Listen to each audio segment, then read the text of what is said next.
Alrighty, guys, welcome to World Football Review on YouTube. This is podcast number 3. I'm Corey Bollinger, your host, alongside with my co-host Matthew Frost. We actually were going to do this podcast directly after the group stage, but we were not able to get to it. So today is, July 3rd, and there is only one game remaining on the day, and it is England and Colombia. So what we're going to do is we're just going to do a rundown of the group stage that happened in the past. So let me pull that up because somehow it decided to X out for me. So let me pull that up. I'll go over the end of the group stage with you. Then we'll get into the round of 16 games and so on. If I can get the stupid thing to show up. It's not wanting to do what I want it to do. Let me see here. Here we are. Alright, so let me get into this with you guys. So at the end of day 3 in the FIFA World Cup in Russia, Uruguay and Russia progressed, both going out of Group A. Spain and Portugal progressed barely over Iran. France and Denmark went through playing probably the most boring game of the World Cup. And Argentina stunned Nigeria to go second behind Croatia, who had already secured a place into the next round. Brazil-Switzerland went through after Brazil was able to defeat Serbia, and Switzerland still would have gone through even with a loss to Costa Rica. Sweden and Mexico. What a final day in Group F. Sweden was able to overcome a -1 goal differential. Mexico had a +2 differential. Germany was not able to overcome South Korea, leaving Mexico in second, Sweden in first, which is quite the surprise leading up to what they've done today. Belgium and England, we already knew they had qualified after match day 2. Belgium was able to win that final game against England and put themselves in first. And then, surprise, surprise, Colombia, who lost their first game in the group stage, took over first place in Group H, Japan getting out on FIFA fair play points. That will be a talking point for us toward the end of this episode. So, we are going to, what are we going to do, Matthew? We're going to do our picks for the upcoming matches, and as I said already, we're going to pick from the England-Colombia game going into the quarterfinals. So we'll start with the final round of 16 game, and then we'll pick from there going in to the quarterfinals, and we'll pick into the semis and the final. So Matthew, who do you have winning your England-Colombia game? I got England winning this game. They're gonna make it far in this tournament for the first time in who knows how long. They're not gonna be a disappointment. Not a disappointment. I beg to differ. I have Colombia winning. And I have a feeling, between the two of us, I think Jonathan, which is our Colombian friend, will kind of side with me here. I'd hope so, considering he's Colombian. But either way, I have Colombia. Matthew has England. So I'll go over who we have in the next round in the quarterfinals. So the matchups right now that are set are Uruguay, France, Brazil, Belgium, Croatia, Russia, and Sweden. And I have Colombia. Matthew has England. So, Matthew, starting off with Uruguay and France, who you got? Well, going into this game with fully healthy teams, I'd have said Uruguay to begin, but since Cavani went down, that's a very big part of that team. I got France coming out on this one. I'm on the same page as you. I had Uruguay winning until I realized Cavani wasn't going to be able to play, so I picked France as well. Moving on to Belgium and Brazil, who you got there? Sadly, I got Brazil. I think it'll be a close game. It'll be a high-scoring game, but I got Brazil coming out. I do too. And Belgium's defense showed itself against Japan. They have that really good offense, but not enough defense. And Brazil's attacking power is going to be too much for them. Brazil's defense is much better. So moving on to Croatia and Russia, and I think both of these teams are quite the surprise, especially Russia. But who you got, Matthew? Well, I think Russia's Cinderella story comes to an end. I got Croatia coming out with a victory. They're just too good this tournament. I have Croatia as well. Russia were able to play a really weakened, I wouldn't say weakened, but a disappointing Spanish side. So I think Croatia can play the ball through the air to get through that 11-man defense they like to run. We'll see. I think Russia has the opportunity, but Croatia easily could win this game. They beat Argentina and they beat several other teams to get where they're at. So yeah, I have Croatia over Russia. Who you got in your match of Sweden and England, and then I'll have Sweden and Colombia. But who you got there? I got England beating Sweden in PKs. Oh, Got that being wow. a close game all the way through. Sweden can play defense, but I think England's defense can hold Sweden for what is it, 100 and 120 minutes. 120 minutes, And yes. then there will be PKs. In my match, which is Sweden and Colombia, I have Sweden going through. Sweden can continue to play the defense they have, the suffocating defense they have, go on the counterattack. They can beat Colombia. Sorry, Jonathan, their run's going to come to an end, my friend. So, according to this, we both have France and Brazil in the semis, correct? Yes. So, we'll pick that game next. Who you got in France-Brazil? I'm going for a little bit of upset here. I got France pulling it out. I think if Mbappe plays the way he's capable of, and Pogba and Conte control of midfield, I think France has a real chance. You see, before this tournament started, I had France winning the whole thing. And then I saw how they played in this tournament. They allowed Argentina to score 3 goals, and yet they were trailing in that game. They had less possession, and they have the better players overall. I mean, they couldn't even beat Denmark, who, yes, lost to Croatia in PKs, but still, Denmark was not as impressive to me. I think they were fortunate enough to beat Peru. But yeah, I have Brazil. Brazil beating France just because Brazil seems to be the best overall team in the tournament so far, even despite the injuries they have. So you have what? You have Croatia and England. Yes. I got Croatia and England. So Croatia, England, you pick from there, and then I'll do my Croatia-Sweden game. Well, I got Croatia beating England. England's finally gonna lose like they know how to do.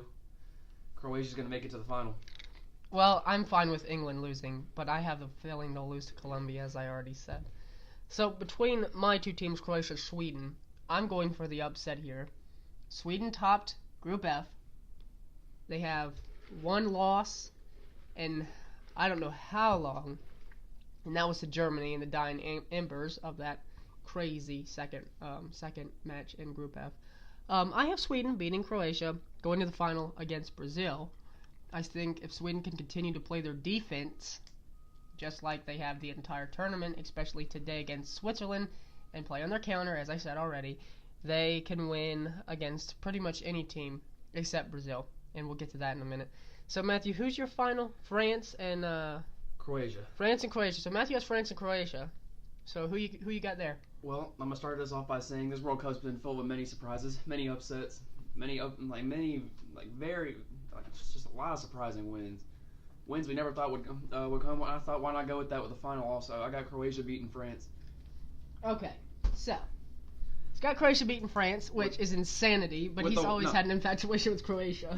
No, in this World Cup, where whoever you think is gonna win usually does not end up winning. So I'm gonna go with the not obvious choice here. Go with Croatia pulling out a win. I'll give you the benefit of the doubt, just because every team that I rooted for has lost. And plus, Croatia's coming to this tournament killing it. They haven't lost yet. They haven't lost yet, but I'd say they were pretty fortunate to beat Iceland. And they were pretty fortunate to beat Denmark as well. Because both of the goals in the Denmark and Croatia game were utter BS. Terrible. Yeah. Just terrible. They were both deflected, terrible goals into the back of the net. Hey, Iceland, though. Iceland didn't make it through to the past the group stage, but that team is always hard to play. They show up. So a win against Iceland is a pretty good win. Yeah, that was my sleeper pick, if you remember. Mm-hmm. So, my final is Brazil and Sweden. Surprise, surprise, Brazil's going to win the World Cup. Not that I want them to. Neymar, the over-exaggeration of injuries drives me nuts. Brazil drives me nuts in general. Sweden drives me nuts too, especially their coach. That dude has some serious anger issues.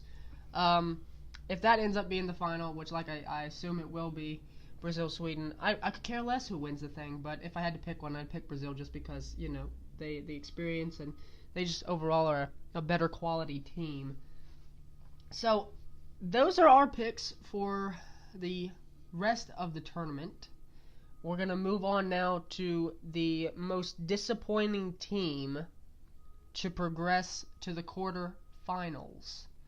So, although England and Colombia are not up for grabs in this because these two teams have not played the round of 16 game yet. So, we will... Wait, so most disappointing team to go to the quarterfinals or just get out of the group stage? To the quarterfinals. All right. That are in the quarterfinals right now. So, you have the options of Uruguay, France, Brazil, Belgium, Croatia, Russia, and Sweden at the moment. Ooh, most disappointing team to make it far in tournament's hard to pick. Well, I can pick if you want to think about it. All right, go ahead.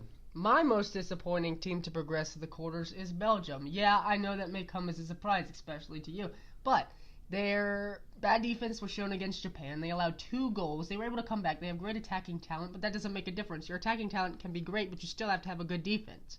And when they come up against Brazil, they're going to get exploited, and they're going to lose terribly. So yes, I see Belgium as the most disappointing team so far. They haven't really played anybody good besides England, and they've gotten easy draws, especially in the group stage. I guess I could agree with that, only because of their game against Japan. Yeah. But yes, they did come back though. 3 goals in about like 30-minute span. Yeah, super sub Fellaini. Yes, he's a scapegoat. I love Fellaini. Just so I can get that out there. For anybody who hates Marouane Fellaini, he's not a bad player. He's just a scapegoat. All you Man United fans, Matthew. Hey, I never said I hated Fellaini. I know you kind of like him, but everybody else I know does not like him. This next segment we had trouble. I had trouble figuring out exactly what the name of this was.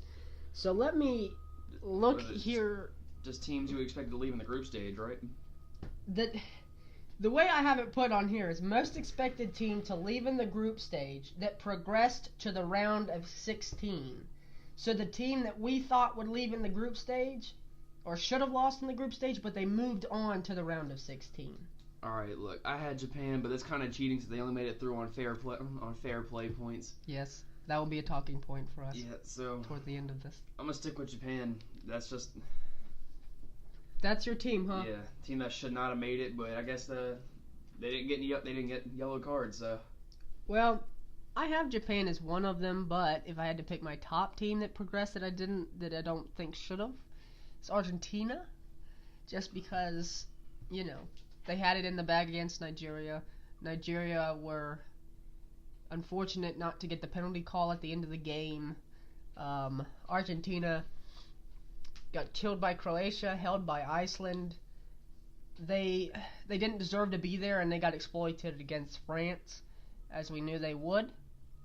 So yeah, Argentina and Japan, I think both of us are right on the dot when it comes to which those two teams that were that should not have gotten into the round of 16 but did.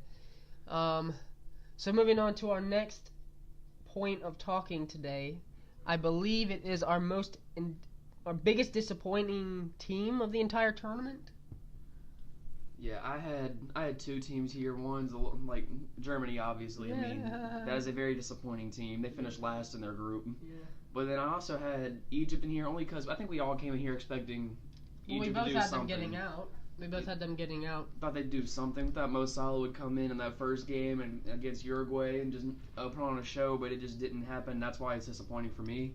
Even if they didn't make it through, I thought we were going to see something from Egypt we didn't see. Right. So if you had to pick between the two, who's your top? Well, Germany, but...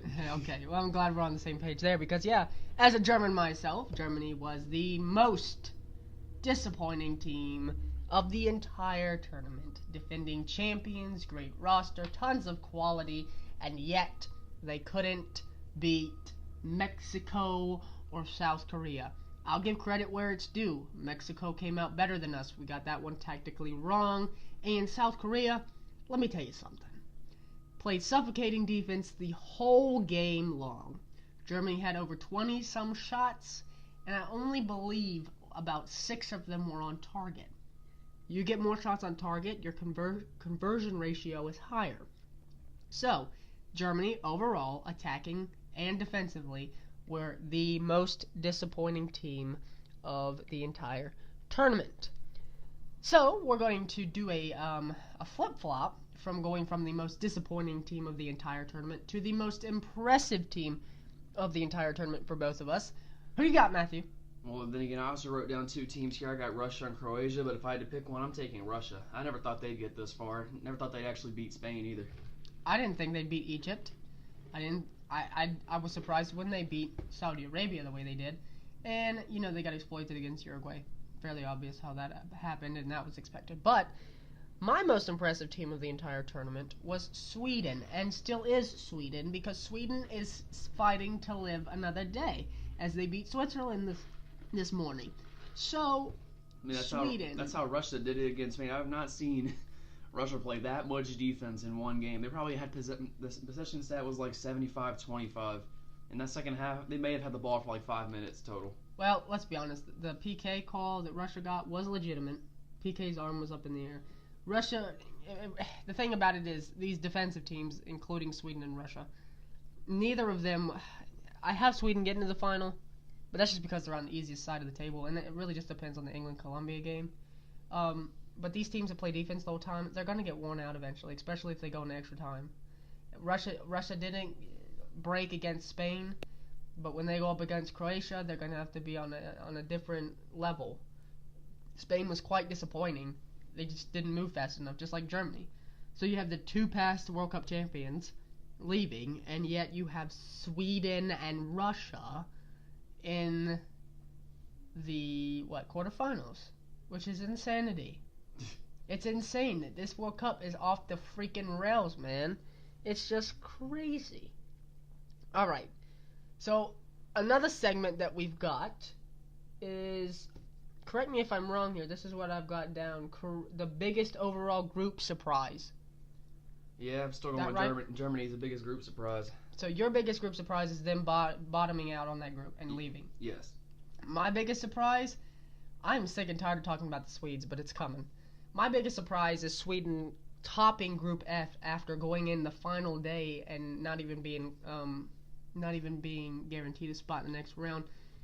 Their 3-0 win against Mexico, granted, I believe 2 of those goals were PKs.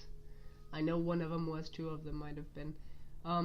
Mexico had a nervous breakdown, but Sweden was pushing the whole game. Mexico took it for granted, and Sweden took their opportunity, which left Germany, which pushed Germany down, and Sweden just better. They were just better in that game.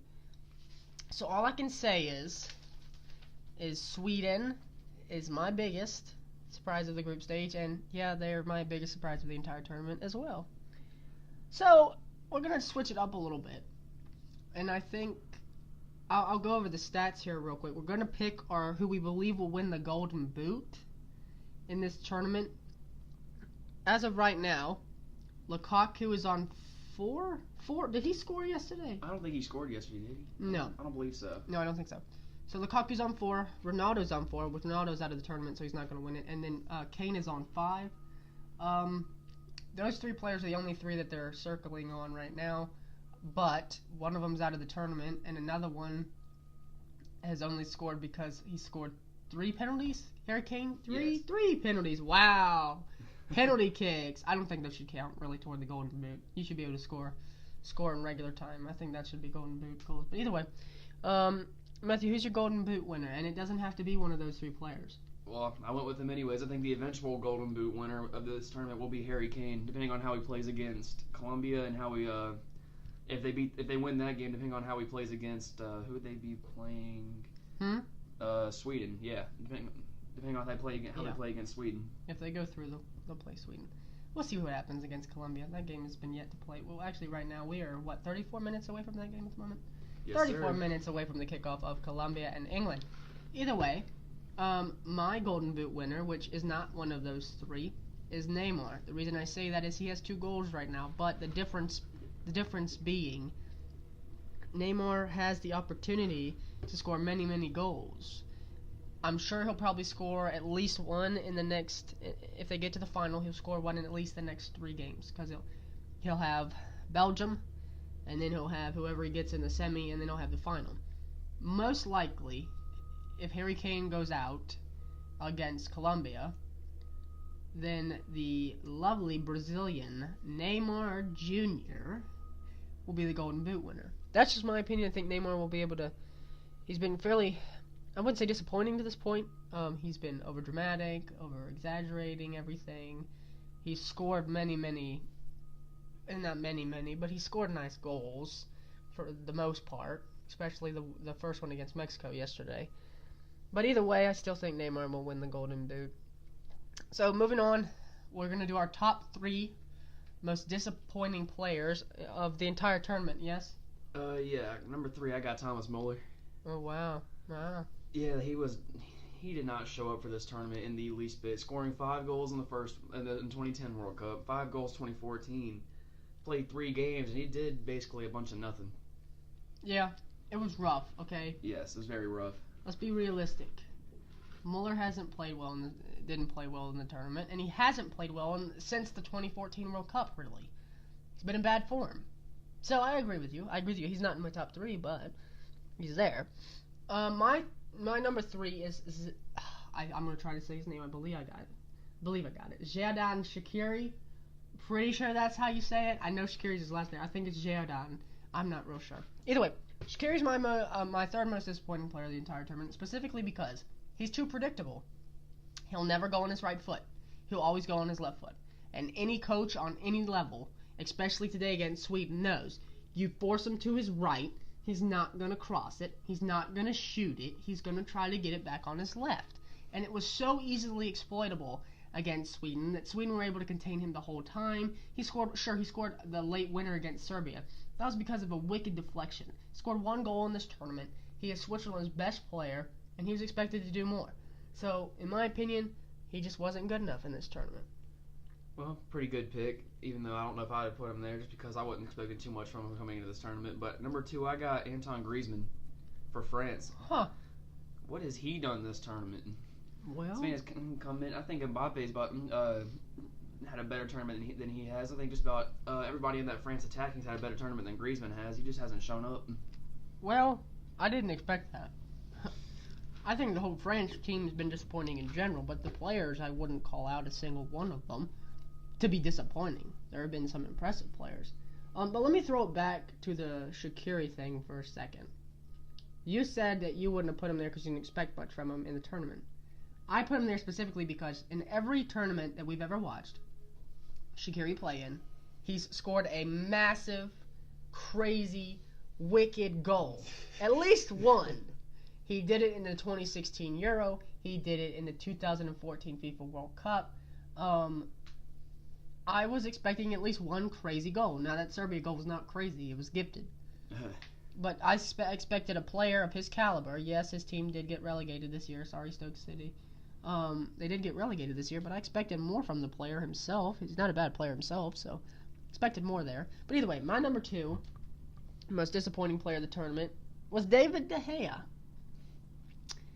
I didn't actually get to watch the Spain-Russia game. I didn't actually get to watch the PKs. Oh no, the PKs. I don't think he saved one penalty. I don't know, but I know Russia never got to the. I think it was 4-3 on PKs. Russia never actually got to the 5th one. So either Russia missed one, or it was either Russia missed one, or he saved one. I don't know because I didn't get to watch it. But either way, the Ronaldo goal that he allowed in the first group game cost them the momentum, because if they beat Portugal and Ronaldo after coming from behind, they're in better shape in my opinion. I still don't think they were going to get very far after watching the way they played in the past against Russia. I can agree with that pick because I still had Spain getting far in the tournament. Once they got out the group, I still thought they'd probably make it to the final. I didn't think they'd lose to Russia. They were going to make it to the final, for the love of God. They were going to make it to the final. That side of the table is a joke. It's a joke. That's why this FIFA World Cup is going to be a joke, because once the final is decided, it's going to be a joke. It's going to be a joke now that Spain is out. Spain was the only team on that right side of the table that had a chance against anybody on the left side. Anybody. Take your pick on the left. Anyone. Except Japan, maybe. Anybody. Either way. Okay, David De Gea was disappointing. Yes. It's just disappointing overall. And he's part of the reason they didn't get through. So, who's your number 1? I got Robert Lewandowski. Wow. A very underwhelming Poland team that I thought would get a lot further than they did, but the world-class striker just did not show up to play. I agree with you on that one. I didn't really think about Lewandowski just because Poland was a complete disappointment overall. My number 1? I already discussed this with you. I don't know if you remember it, but I'm going to go in on Toni Kroos, okay? I'm going to go in on him. So, he hit the bar against Mexico. He is the controlling force in the midfield for Germany. He hits the bar, okay? So what? He wasn't fast enough in this tournament. He didn't pass correctly. Hint, hint. Marvin Plattenhart. In the first game against Mexico, Tony Cruz came out and said he didn't feel that Plattenhart was trustworthy. Are you kidding me? You're a team man. Sounds kind of odd from the dude who single-handedly gave away like 2 goals in the group stage. Let me get to that. So, Sweden. He gives away Sweden their goal. Then he comes back, saves us in the dying embers against Sweden, revitalizes the World Cup for Germany, and then at the very last stretch against South Korea, he kicks the ball to a player that is already offside, but it's not offside when it's directly passed from a opposing player from a different team. He passes the ball to a South Korean player, the Korean player buries it, and he kills off Germany in the World Cup. All I can say, Tony Cruz, get it together. It was pathetic. Pathetic! So we're going to invert it once again. We're going to do our top 3 most impressive players of the tournament so far. Matthew, who you got 3? Number 3, I got Luka Modric. That's not surprising. I like him. Yeah, he's had a really good tournament. Croatia's on a roll, and he's what's making that team run. He makes that team move. Yeah, and I have a feeling that run will keep rolling, especially against Russia. I think that will probably be the most disappointing game of the next round. Either way, my number 3, and I don't think I said this at the beginning. I have a cold, so if I sound different and I'm pronouncing things different, that's why. Sorry about that. I don't think I did that during the introduction. I swear I was going to, but I don't think I did. Did I do that? Did I say I had a cold during the introduction? No, I don't think you did. Man, that's depressing. Either way, I'm gonna try to say this name. He's my I'm sorry. That will be my number 2. Never mind. I'm gonna go ahead with my number 3 most impressive player of this tournament. He's also Croatian. Most people don't know of him. He plays for Eintracht Frankfurt. His name is Rebic. I think it's Ante Rebic. I may be wrong. I don't know. Rebic is the one that scored the volley against Argentina when Caballero threw the ball up in the air, thinking he was going to chip it and it was going to be all okay. Yeah, set it up perfectly for Rebic. Rebic came into this tournament in great form. He scored 2 goals in 3. He scored all 3 goals for Eintracht Frankfurt against Bayern Munich in the DFB Pokal finale. So, in my opinion, Rebic has been great. I think he scored 2 goals in this tournament. I might be wrong. I think Kramaric might be who I'm thinking of. But Rebic, I think, has been really impressive. He's scored goals, and he wasn't expected to do anything in this tournament. That's why I find him very impressive, and just that he continues. He's a team player as well. So, if he can continue to play well alongside Modric, as you said already, that team solidly can get to the final. Which you have them there, right? Yes. Yeah, I don't, but either way, they can get there. They can get there if they continue to play as a team and are real strong. Either way, who you got at 2? Number 2, even though they already lost, I got Cristiano Ronaldo. 4 goals in 4 games. He still had a really good tournament. He's not there anymore, but he's just can't fault him. Can't fault him from what he's done so far. I agree. Ronaldo was a good player, but I think it comes from bias that I don't really like Ronaldo. He makes me upset. My number 2. This was the name that I was going to try to say, so forgive me if I say this wrong. Zhuba, the striker from Russia. Oh yes, yeah, he came off as a sub. Phenomenal man. He did come off as a sub though in that last game against Spain, which I was a little bit confused with. He's a big guy, doesn't have a lot of stamina. You start him, he wins a penalty, he scores a penalty. He scored against he scored in every game, again except Uruguay because Russia didn't score. But he scored a header against Saudi Arabia, at least one. Then he scored against Egypt. He put the game away against Egypt, making it 3-0. And then he scored against Spain. He didn't even start the World Cup. You remember that? Yeah, Smolov I remember. started. I think it was like his first, the first 2 minutes he was in the game, he scored against Saudi Arabia. Yeah, his first touch, I believe. Yeah. So Juba has been absolutely phenomenal. He can continue to score. Every game that Russia scored in, he's scored in. Simple as that. So if he scores against Croatia, Russia will win. Russia will win. He's a big dude. He has tons of potential. I think he's in his, what is he, mid-20s, upper 20s? I'm not 100% sure. I didn't know much about him coming in. I don't know. Let me look that up. I want to know. I want to know why we're here. See, we have these segments. We got plenty of time. We've only been doing this for about 30 minutes. What is his age? He's 29 years old. He's 29. He's scored 3 goals in 4 matches, and he's assisted once in this World Cup. he was actually, I didn't know this, he was actually at the Euros in 2016, didn't score once. Maybe that's because he didn't come off the bench.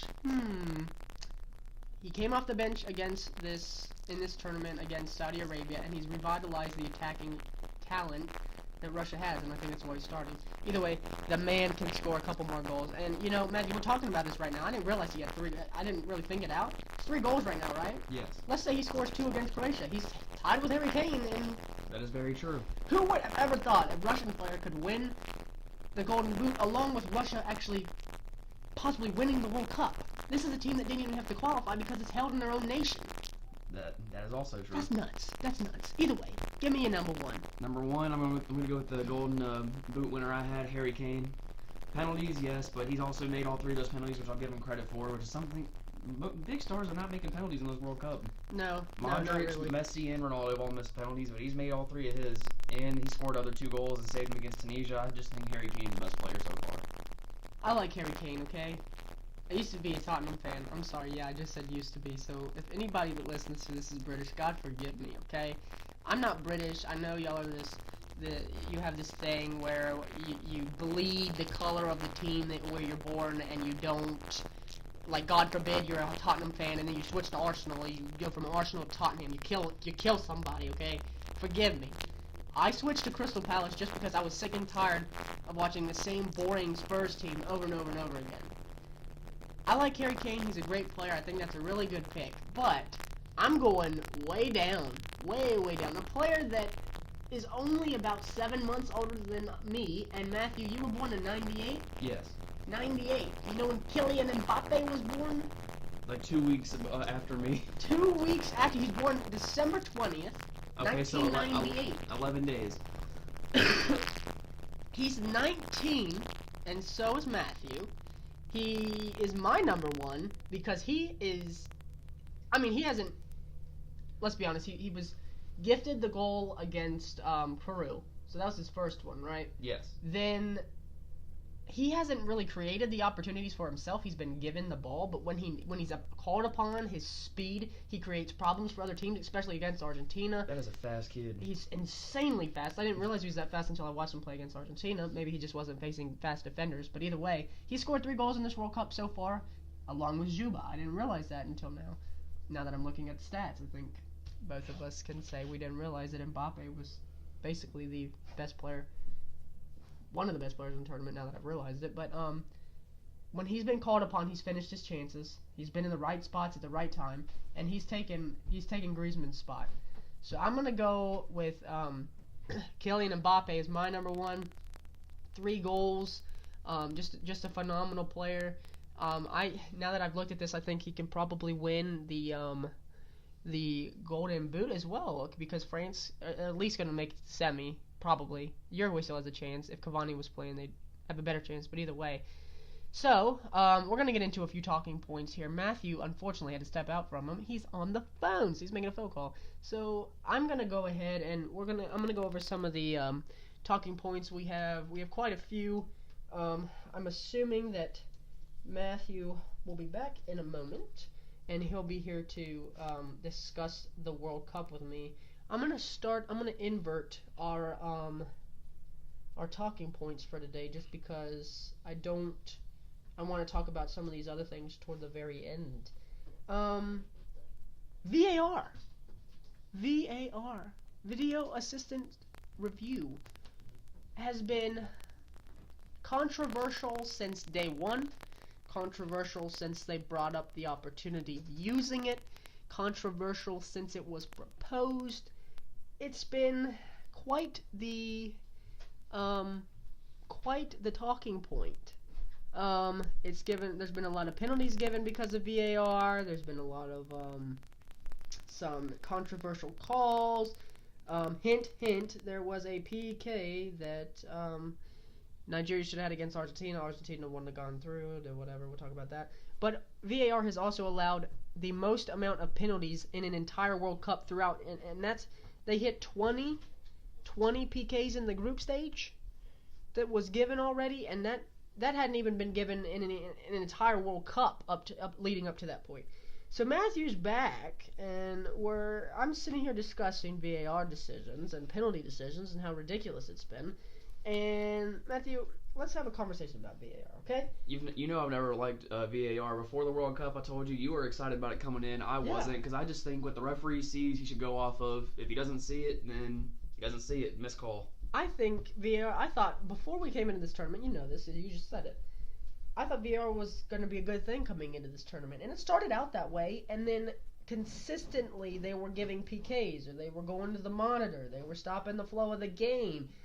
They were making decisions that it's there to help them, and yet sometimes the decisions they would make, in my opinion, and to the naked eye and to everyone else, they would get them wrong. Okay, PK's arm is up in the air against Juba. It was looked at VAR. That's an obvious PK because Juba's header is going in the back of the net. Okay? That's okay. But the one like Yusuf Poulsen's hand, he gave away 2 penalty kicks in this World Cup. The Danish player. His hand went up twice, and when you jump, your hand goes up in the air. Simple as that, unless you're pushing off of somebody. Poulsen was able to. They awarded 2 PKs off of him, and yet I don't think they were PKs. VAR, they're going to have to come up with some system to figure out what is an obvious handball and what isn't. What is an obvious PK and what isn't. What is a red card? What isn't? Look, Layun's step on Neymar. Is that intentional? Did you see it? I don't think I saw it. He clearly, when Neymar, oh my god, my ankle, when he does that. Yes. When he freaks out. Oh, yeah. Layun clearly steps on him on purpose. Yes. Neymar milks it, Alright. which allows them to not even give Layun a card, but that's a red. And VAR's there to look at it, and they don't look at it. It's still a red card, even though I hate Neymar. It's still a red card. I don't know, I think if the call's questionable, I think you should just give benefit of the doubt to the defense, because if it's that questionable and you give a goal, then that basically just decided the game. The only thing I will say that I've liked about VAR in this tournament is that they've been able, like, if a ref doesn't see something, like a penalty that's not seen, like say there's a big group, yeah, you can't see it, and then the ball goes out of play or something, and there's a stoppage already. I like being able to go to VAR and be able to give a PK for something that the naked eye's not going to be able to see. Even the TV camera's not going to be able to see. I can get that, but other decisions, they need to get VAR figured out, which is why I don't think they should have used it in this tournament. I think it was too early. Everyone pushes, everyone shoves, everyone trips. Come on now, in the box it happens, but just the amount of penalties given is insane. The penalties. Like that, they almost gave a penalty to Spain yesterday because a Russian player was holding down a Spanish player. That happens a lot. Watching soccer, that happens a lot in the box and on corners. And if they'd given that a penalty, I'd have been really upset. No kidding. Let me pull up. Oh my good God. What? Hold on 1 second. Let me see what I'm looking at here.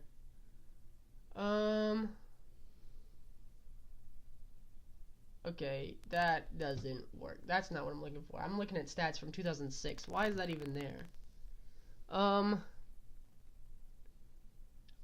come on, man. I'm trying to find out what the penalty stat is now. And it's not there. Let's see here. So far, in this World Cup alone, this is a report from The Sun 2 days ago. There were 27 penalties awarded. 27.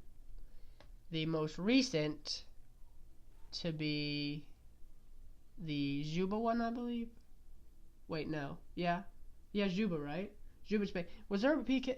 No, there was no PK in Russia or Croatia, Denmark.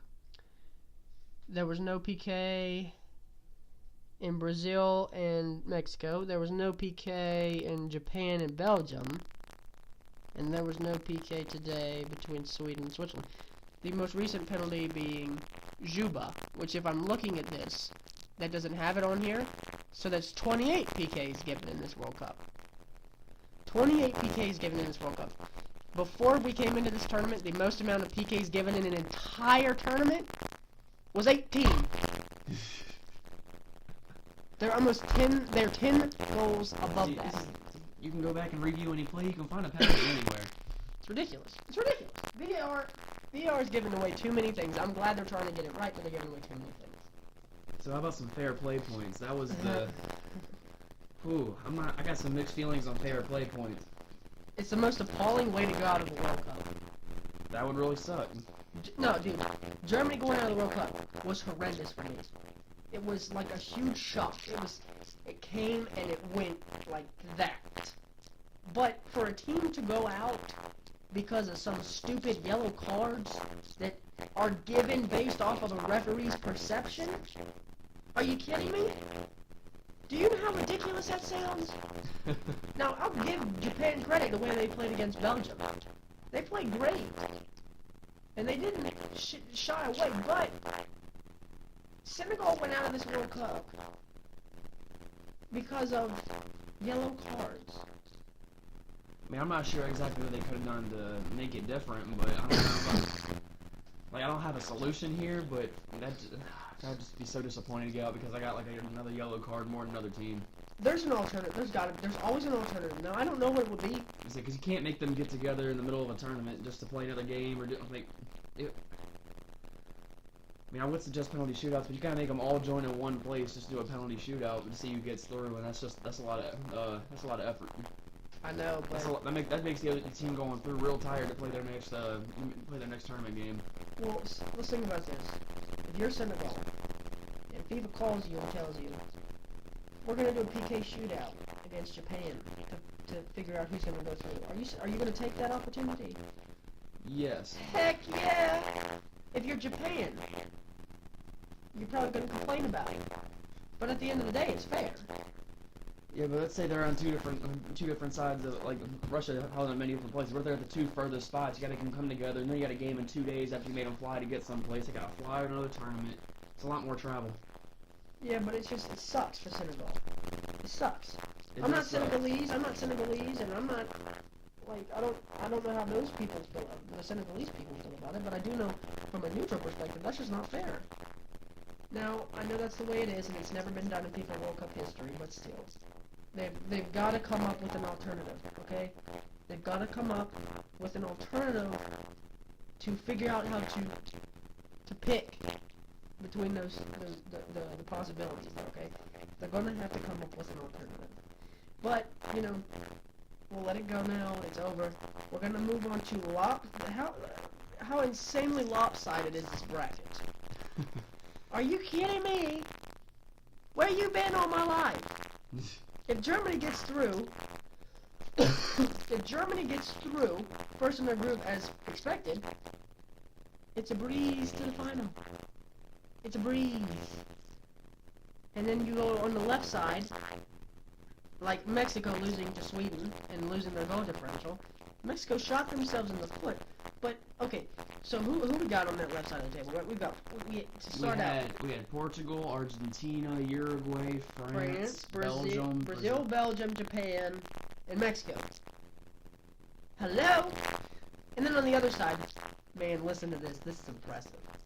Spain, Russia, Sweden, Switzerland, Croatia, Denmark, England, and Colombia. The only two teams on that side of the table that are impressive to play against each other are Colombia and England, and yet that game is 10 minutes away from being played. All I'm saying is that the lopsided bracket, that's why I haven't been the biggest fan of this World Cup, because the best teams are on the left side, and whoever gets out on the left side is going to win the tournament. No one on that right side of the tournament has a chance, now that Spain is out. That's just my opinion. I mean, who do you see on that left side that has the opportunity to win? Do you see anybody? Well, I still have the upset with Croatia coming out on my right side. Yeah, but that's crazy though. I got the upset. This is the upset tournament. Yeah, it's the upset tournament except for Brazil and France so far. They're the only two teams that are where they're expected to be. This World Cup has just been flipped over on its side and then beaten to death with a belt. That's a weird analogy, but yeah, that's just how it's been. Who do you think have been some of the best matchups in the tournament? Best matchups? Yeah. Well, Uruguay and Portugal was a really interesting game. I liked it. Evenly matched. Uruguay was better defensively, though. Yeah, France and Argentina was that was a high-scoring game. That right there 4 years ago was the final. And yet they're playing it in a round of 16. That's what I'm saying about this lopsided side of the bracket. The only thing I will say on the right side of the bracket that is close is the Colombia-England thing. That's the only game that was even close. That was even mildly close. Realistically, every team on the left side has a chance to win the World Cup except Japan, or had a chance until they ended up on the left side. But either way, the lopsided brackets is a crazy talking point so far. So I'm gonna go over. This is gonna be my rant, and you can give your input on this. But we're gonna talk about Germany going out and the team, the future of the team, and the future of the coach. Today, July 3rd, they said that Jogi Löw is returning.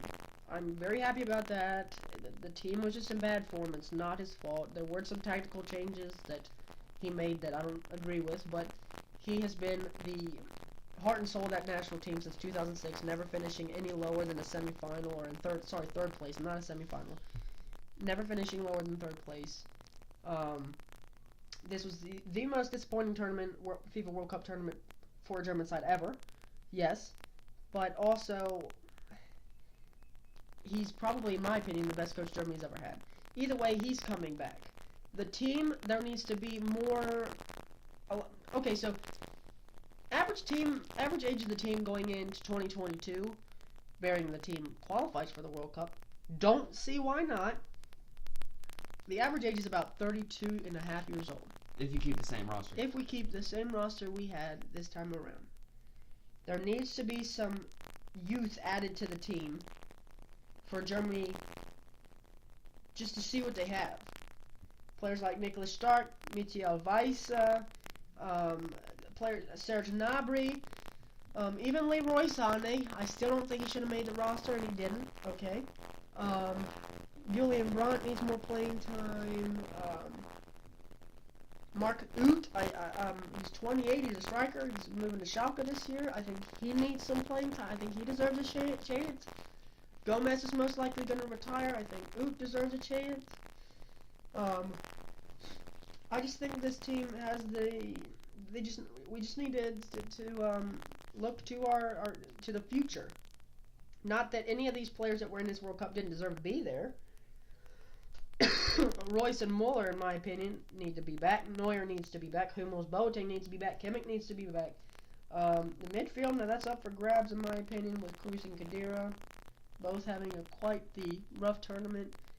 Just the team, they need to add more youth to the team when it comes to doing qualifiers and the UEFA Nations League coming up and all that good stuff. They need to add more youth. You got anything to say about them? It's not a good tournament for y'all. No. Not in the least bit. Not at all. Not at all. Now, this is probably my favorite talking point in this World Cup because Matthew's been giving me total grief. As a German, forgive me, England. Forgive me, okay? I don't like you, and you don't like us. Just because German mentality versus British mentality. We're superior. Forgive me. I'm sorry. It's true. Even the British press looks up to the German national team, saying that Britain should have the mentality the Germans have. They should play the way the Germans have. Okay. But for you to say, quote unquote, it's coming home. Are you kidding me? Like, I don't say that personally. I just always see him on Instagram where it's like, it's coming home, it's coming home. These Brits are out of their minds. Some dude already got a tattoo of the 2018 World Cup on his freaking body, and it says, England, 2018 FIFA World Cup winners. Are you kidding me? You lost to Belgium. He got that tattoo before they lost to Belgium. They lost to a second-tier Belgium side. That was Belgium's basically their B side. Give me a break. Give me a break. You played Panama. You played Tunisia. Two teams that suck. Panama shouldn't even have got there. Tunisia's just not that good. You lost to Belgium, which we saw how Belgium played against Japan yesterday, did we not? They got exploited. They played terrible. They played so bad. And yet they still were able to come back at the end. England is going to get exploited by Colombia's speed. Colombia is going to beat England. And even if they don't beat Colombia, or even if they beat Colombia, they'll lose. They will lose. They will not win this World Cup. Whoever's on the left side will win the World Cup. Brazil, hint, hint, hint. Hint, hint, hint. France, Brazil, Uruguay, Belgium, not England. Here's a wake-up call.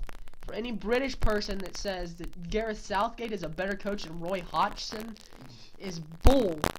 You played Uruguay, Italy, and Costa Rica. Uruguay and Italy, two phenomenal teams. This is a 2014 tournament I'm talking about. They played Uruguay, Matthew. They played Uruguay, Italy, and Costa Rica. Costa Rica was the surprise in that group getting out. So that team was extremely good. The Italian side is always good, although they didn't make it to this World Cup. And then Uruguay is always good too. So the group, I mean, okay, if you compare Italy and Uruguay to Tunisia and Panama, and you say that England's going to win the World Cup and Gareth Southgate is better than Roy Hodgson, that to me is an overreaction.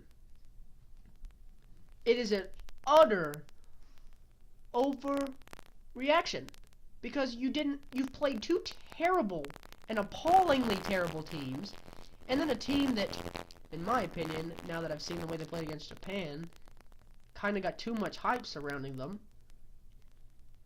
And then you and then you don't compare it to 2014 against three teams that, obviously we all saw that were very, very good teams. That's ridiculous. England's not going to win the World Cup. Sorry, not sorry. They're not going to win. They have no chance. Zero. Big fat freaking zero. So when they lose to Colombia today, I want all the British people out there to remember, y'all suck. Always. So that's my lovely little talk about England. I don't know if Matthew wants to put anything in on that. I'm not going to argue with you, but if you would want to give your, Look, England is a little bit overhyped, but, you know, they're still a talented team. I still got them getting by Colombia. Talented team, but they don't have the mentality to do it. They always fall short. Always. And that's just the way England is. They haven't won a World Cup since 1966. They haven't passed Germany in a World Cup since 1966. And the statisticians are looking at, oh my gosh, all this hasn't happened in a very long time. So what? The trend for Germany was no World Cup team had ever won a World Cup, or no European team had ever won a World Cup in South America. We broke that, right? Yeah, well, you can't just look at all the stats that everybody's putting out and assume England's going to win the World Cup. You can't. Alright, you ready to go watch this game? So, we're going to go ahead and we're going to go watch the England-Colombia game. I will put our Twitter link and everything in the description. Please like, comment, and subscribe, as I know people are going to have a differing opinion on me with England, in my opinion. But please, leave a comment, like, and subscribe. Please follow us on Twitter as well to follow our best game results, everything. We'll constantly be talking about the World Cup and transfer news, everything like that, the latest updates and all. Please follow us. Thanks for listening today, and we will be back. I believe we'll do one right before the World Cup final, and we'll see which two teams are there. So thanks, guys. I enjoyed having this talk with Matthew today, and I appreciate it. So thanks for watching, and we'll talk to you later.